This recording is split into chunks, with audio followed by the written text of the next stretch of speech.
As people move beyond 60, something subtle begins to shift inside them. It isn't dramatic or sudden, and it's not about becoming distant or cold. It's more like life gently rearranging your priorities for you. The things that once felt urgent stop feeling so urgent. Certain relationships that once seemed impossible to let go of suddenly feel heavy rather than comforting. And if you've noticed yourself drifting toward quieter routines or smaller circles, you might have wondered if something is wrong. The truth is, nothing is wrong at all. This stage of life simply brings a different kind of clarity. And that clarity reveals something that very few people talk about openly. You truly don't need many friends after 60 to live a beautiful, meaningful, and deeply peaceful life. In fact, with the right mindset, you might find that having fewer friendships makes room for a richer inner world and a calmer heart. So let's explore why this happens, not as a warning, but as a reminder that you're exactly where you need to be. One of the first reasons you don't need many friends after 60 is because your energy becomes far more precious than ever before. When you were younger, you probably spent years juggling different social circles, work commitments, community events, and all sorts of obligations. There was always something to attend, someone to check in on, someone who needed help or advice. Keeping up with everyone felt normal back then.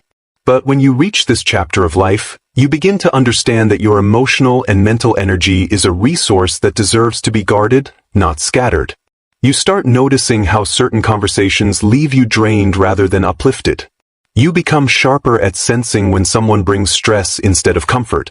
And without even forcing it, you naturally pull away from situations that take more from you than they give. This isn't withdrawal.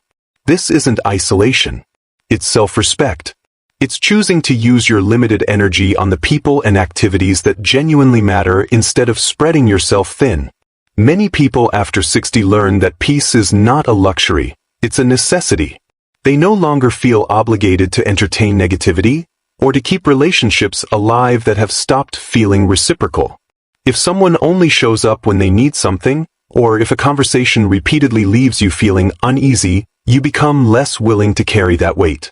Your emotional well-being becomes non-negotiable, and you realize you don't owe your energy to every person who has ever crossed your path. Fewer friendships mean fewer obligations, fewer disruptions of your inner calm, and more room for the kind of peace that actually helps you stay mentally and physically healthy.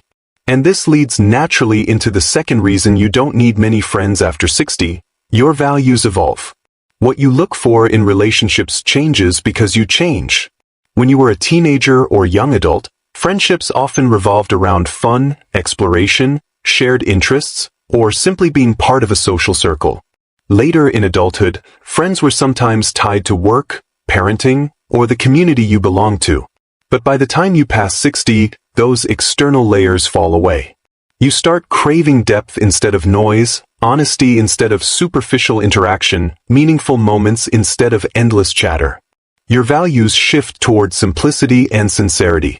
You appreciate the people who listen, the ones who understand you without you needing to explain, the ones who don't bring chaos into your life. You begin to notice that life feels lighter when you're not juggling a dozen shallow connections. Instead of working hard to maintain relationships that don't truly nourish you, you start letting them fade naturally.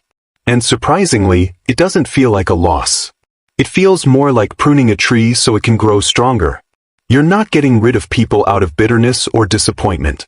You're simply making space for the connections that matter, even if that ends up being just a few, or even just one. People sometimes feel guilty when old friendships fade as they age. They worry that drifting apart means they've done something wrong. But the truth is, growth naturally leads you toward people who match your new values. When your heart wants quiet joy instead of busy social noise, your relationships will change to reflect that.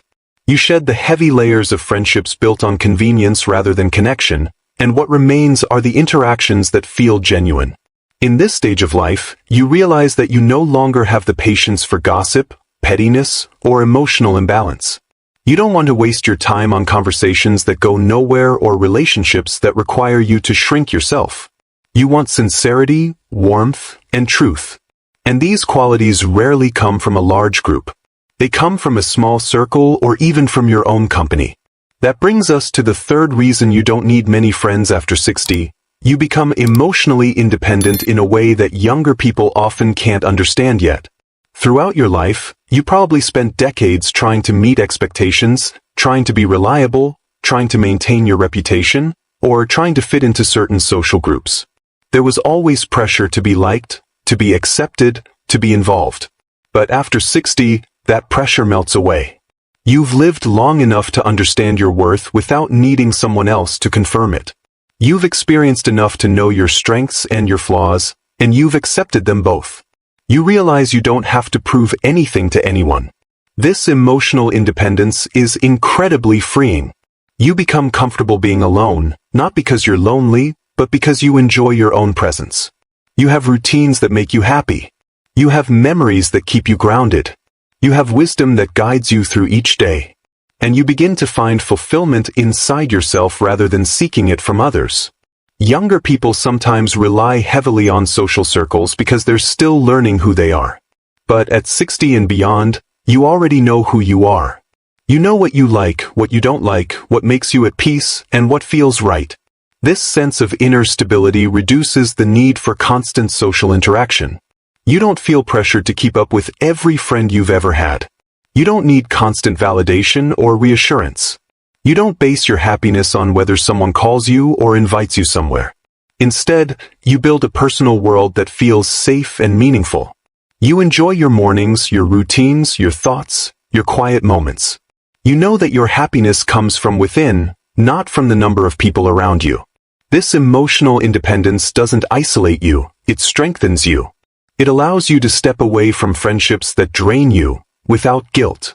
It helps you appreciate the rare relationships that feel balanced and healthy. And most importantly, it gives you the confidence to choose quality over quantity without hesitation.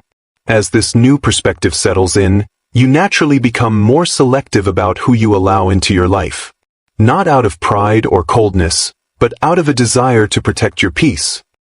And as you move through this stage, you'll notice something else. Fewer friendships do not mean less joy. They often mean more joy, because the relationships you keep are rooted in trust, loyalty, and genuine affection instead of convenience or obligation. You no longer feel the need to maintain worlds that no longer reflect who you've become. Instead, you lean toward connections that fit your new sense of emotional freedom. And that choice is one of the greatest gifts of aging. As this clarity settles deeper into your life, another truth becomes easier to see. It's the fourth reason you don't need many friends after 60. Quality matters far more than quantity. By this age, you've moved through countless chapters: school years, working years, parenting years, caregiving years. Each stage carried its own set of people, some who walked beside you for decades, others who faded when the season ended. And it's only when you reach this stage of life that you look around and realize how few relationships truly stood the test of time. But instead of feeling sad about it, you begin to understand something important. The people who remain now are the ones who were meant to stay. They are the ones who showed consistency, trust, loyalty, and genuine care. They may not be many, but they are enough. This shift toward quality brings a relief you might not have expected. When you're younger, you often feel pressure to maintain a big network, to stay connected, to keep in touch with everyone, to show up everywhere. Your value sometimes feels tied to your social busyness. But after 60, you no longer chase that kind of image. You start valuing the friend who checks in quietly rather than the friend who only calls when they want something. You appreciate the person who brings calm, not noise. You notice who listens without judging, who remembers the little things, who supports without conditions. It's the small, simple things that matter, the kind of gestures that often come from a few close people rather than a crowd. Fewer friendships also mean fewer disappointments. When you keep your circle small, you reduce the chances of emotional imbalance, unnecessary conflict, or the kind of drama that drains your peace. A small circle gives you space to breathe, to grow, to reflect, and to be yourself without feeling pulled in a dozen directions. It allows you to build deeper trust. It gives you room for genuine intimacy, the kind where you don't need to pretend, perform, or impress. And that kind of connection grows stronger when you're not trying to divide your attention among too many people. It's not that you lose the ability to care about others. It's that your heart becomes wiser. You care more carefully, more intentionally. You invest in the relationships that nourish you instead of the ones that simply fill space. And in the end, you realize that connection doesn't come from numbers. It comes from sincerity, empathy, and mutual respect, qualities that only a handful of people in your life may truly offer. And that handful is enough. Flowing from that realization, another truth becomes clear. The fifth reason you don't need many friends after 60, you begin prioritizing inner fulfillment. At this stage of life, your happiness shifts from external activities to internal peace. You start to appreciate the rituals and routines that give your days shape and meaning. A quiet morning coffee becomes more comforting than a crowded gathering. A slow walk becomes more healing than a busy event. A good book, a peaceful prayer, time in the garden, a hobby you've loved for years, these become the things that anchor your heart. They fill your life with a kind of contentment that doesn't depend on social expectations or other people's schedules. As you lean into these routines, you realize that forced socialization isn't something you need anymore. You don't have to attend every invitation. You don't have to say yes just to be polite. You don't need to make an appearance just to feel included. You start valuing experiences that feed your spirit over those that simply keep you busy. You stop measuring your happiness by how many people you interact with and start measuring it by how peaceful you feel at the end of the day. Many people discover that their most fulfilling years begin when they finally give themselves permission to slow down. They create space to breathe, to think, to appreciate the small joys that went unnoticed during the rush of earlier decades.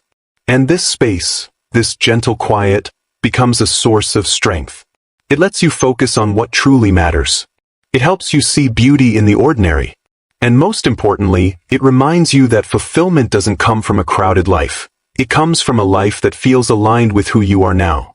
And as this inner peace grows, another insight emerges. The sixth reason you don't need many friends after 60, you begin valuing emotional safety more than anything else.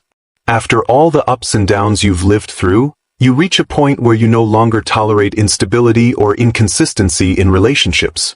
You don't want to be around people who make you second-guess yourself, who create tension, or who disrupt the harmony you've worked so hard to build.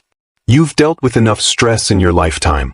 At this stage, calmness becomes priceless. So, you gravitate toward people who are steady, kind, thoughtful, and respectful. You value conversations that feel warm rather than chaotic. You appreciate the comfort of being with someone who accepts you exactly as you are. Emotional safety becomes more important than social excitement ever was. You choose environments where you can exhale, not environments where you have to perform or protect yourself. And because emotional safety is rare, it naturally comes from fewer people. A small, safe circle is worth more than a large circle filled with uncertainty. This isn't about avoidance, it's about honoring your right to peace. When you understand these reasons together, the preciousness of your energy, the evolution of your values, emotional independence, the shift toward quality, the importance of inner fulfillment, and the need for emotional safety, everything becomes clearer. You realize that life after 60 is not about collecting friendships. It's about collecting moments that feel honest and meaningful. It's about reflecting on how far you've come and choosing the relationships that support who you are now, not who you used to be. Your friendships may be fewer, but they are richer, calmer, and more aligned with your heart. This stage of life offers a kind of freedom that younger people rarely understand. You're no longer defined by your social life. You don't need a large circle to prove anything. You don't need constant interaction to feel valued. You have earned the right to choose peace over pressure, simplicity over noise, authenticity over quantity. And when you embrace this truth fully, your days begin to feel lighter, brighter, and more meaningful. So instead of worrying about losing connections, remind yourself that you're gaining something far more valuable, a life shaped by clarity, sincerity, and choice. If you have a few people you trust, appreciate them deeply. And if you find comfort in your own company, honor that as well. Your solitude isn't emptiness, it's a sanctuary. Your small circle isn't a lack, it's a blessing. You don't need many friends to live a beautiful life after 60. What you truly need is a peaceful mind, a grateful heart, and the courage to live in a way that feels true to you. At the end of the day, This chapter isn't about how many people surround you. It's about how deeply you feel at home in your own life. And once you understand that, you'll see that having fewer friendships isn't a sign of fading connection. It's a sign of growing wisdom.